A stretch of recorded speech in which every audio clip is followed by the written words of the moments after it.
To everyone that doesn't know, it's fight week. We do not care. I got Tyson Fury. Tyson Fury's the GOAT. Get off that nigga dick, bro. What is you doing? You need to expect the unexpected. Ngannou. Did you see his hammer fist? His hammer punch?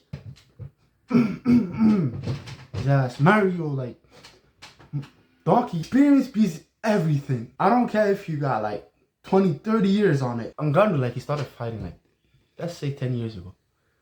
And he right now is like, I don't know, 20, 30. Tyson Fury's like 36. He started fighting at the age of 10. How, like, and bro's undefeated. Bro's undefeated. He got 0 defeats on his belt. For the other hand, Ngannou got, I don't know, like 1 loss, 2 losses. I don't know, on UFC. The thing is, like, I think it's going to be hybrid. I actually believe that it's going to be hybrid. Like, the gloves going to be like, I don't know, like some gloves, 8 ounces or 16 ounces. I literally don't know what's going on. But I'm telling you right now, Ngannou like a speedy recovery, voila. But this is a different game, Bob. It's not UFC, it's boxing. Oh, he got hurt! With Ngannou! In December 2015, Francis Ngannou came to UFC to become one of the most frightening knockouter in the history of promotion. History. About time we go back to check out some of the best performances of the Predator.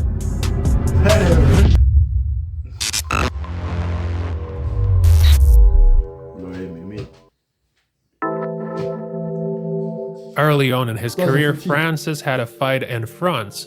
At the time, his technique wasn't much to look at, and his punches were far from perfect. But with each fight, he tended to show better results. Belgian Arab Bilal Tatahi was one of the first to get a taste of those massive knuckles. Ngannou started out with a few kicks that were followed by a straight jab on the jaw.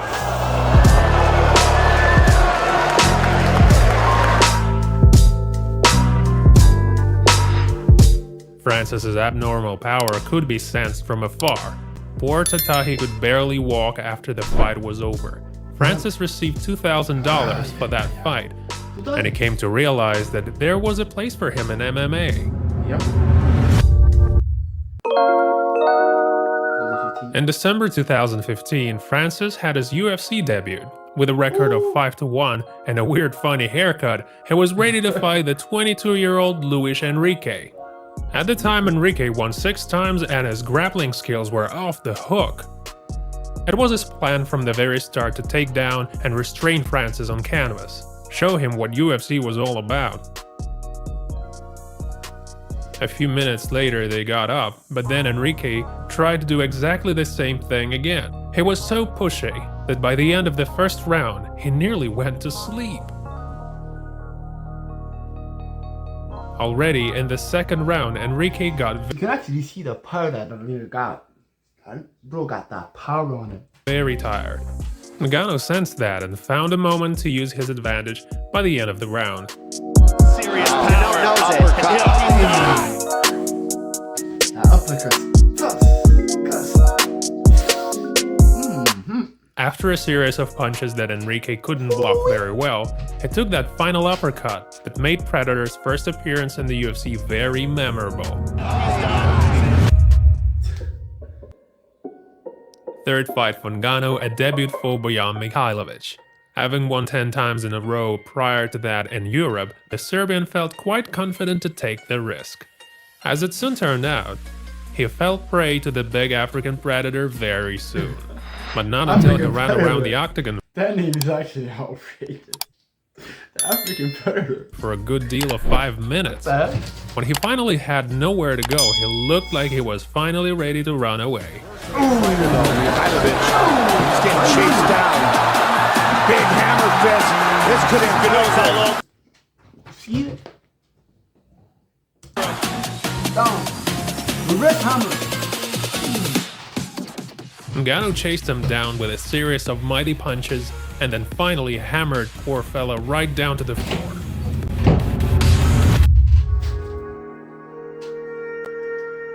The Wild Predator won 4 times in a row and was number 10 in the rating by then. The UFC ex-champion Andrei Arlovski, with his name high up at the top, seemed like a good test at this point in his career. Arlovski easily avoided a really heavy right hand in the first round. He figured he should apply his legs more and also aim for Ngannou's head once or twice. One of those attempts finally turned real ugly for Andre. Paris, if they bring Ngannou.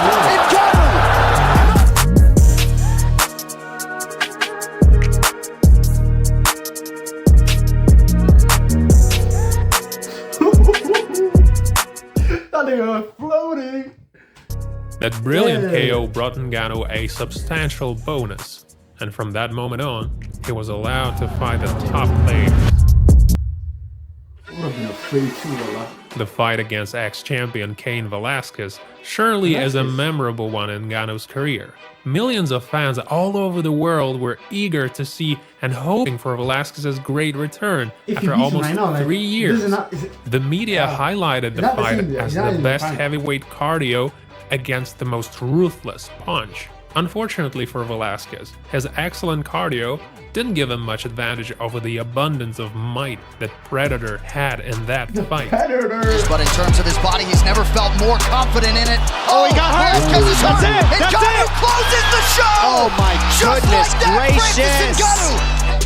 Ooh, that punches. It wasn't very clear at first why Velasquez fell, and many fans were blaming his knee for that.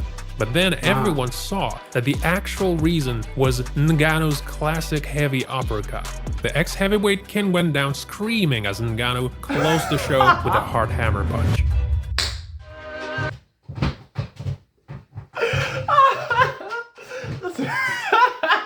Gonna fight Dos Santos, but USADA suspended Brazilian for half a year after his positive drug test. Could be worse. But Dos Santos managed to prove it was not intention to take prohibited substances. That was a good rest. After the break, Junior Dos Santos won 3 times in a row and went much higher up in the rating. He was confident to win again, but that was before the fight against Ngannou. The fight started with Santos trying a right low kick that almost made Francis fall. Cold-blooded Ngannou didn't move a muscle after that and didn't even try to hit too hard. Waiting for the right moment to come, the Predator pressed Junior against the net and landed his first right arm. In 20 seconds, You felt that? They got him running. She's a runner, she's a track star. She gon' run away when it gets hard. later, he did that again, and again, and again.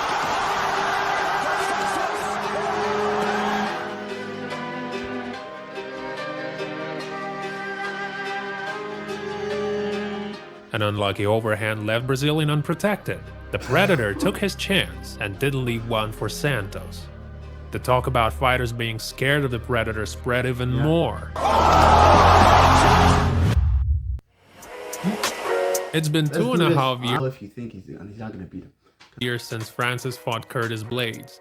Over that period, Ngannou lost his hype by losing 2 times in a row and the way he behaved in the fight against Derek Lewis.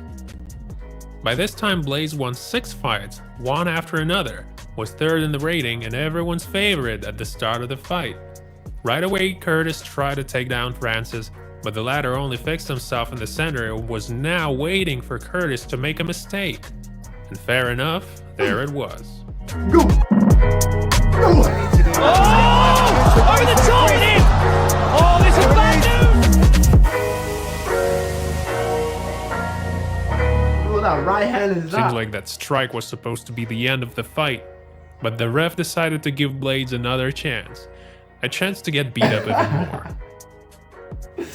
Yes, it's been a hard time, but listen, man, I'm back. He's back.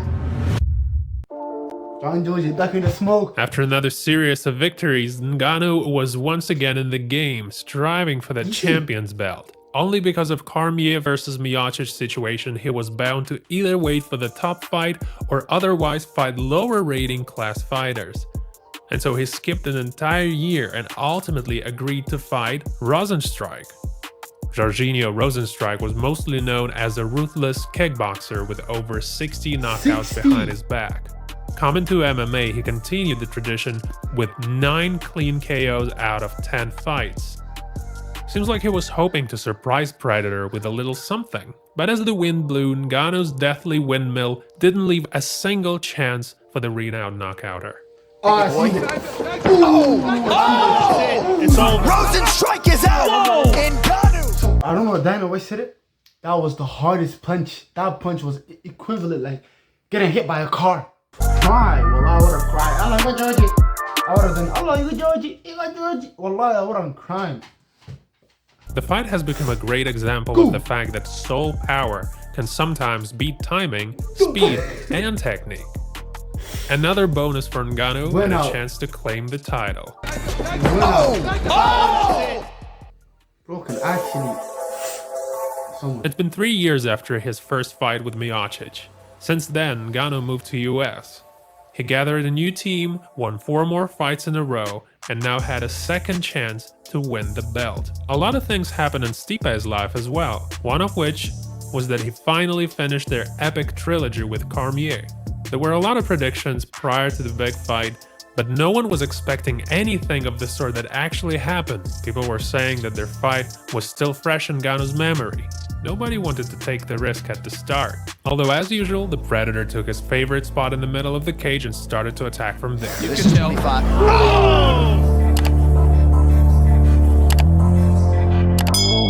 First few punches were enough for Miocic to decide he had to restrain Ngannou at all costs.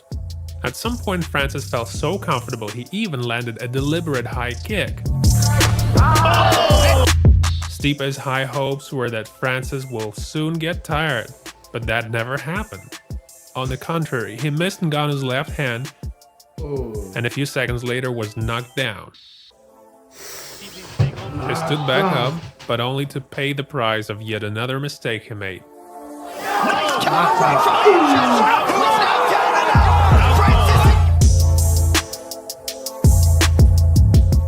The last left hand that came out of nowhere and landed directly on Stipe's jaw finally put an end to the biggest fight in Ngannou's career at the time.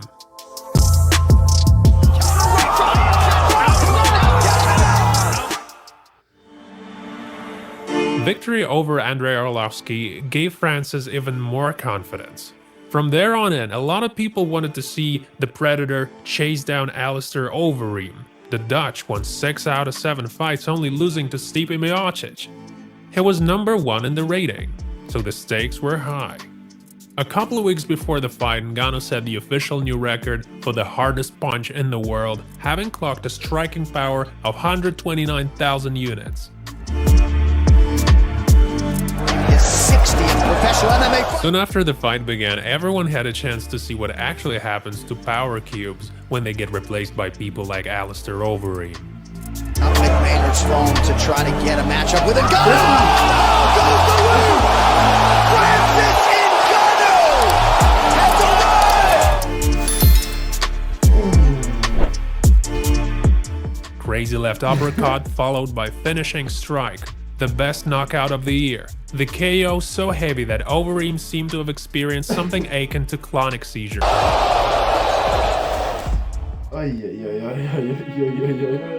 If you guys want to see more videos like that, don't forget to press the like button. Be well, and we'll see you another.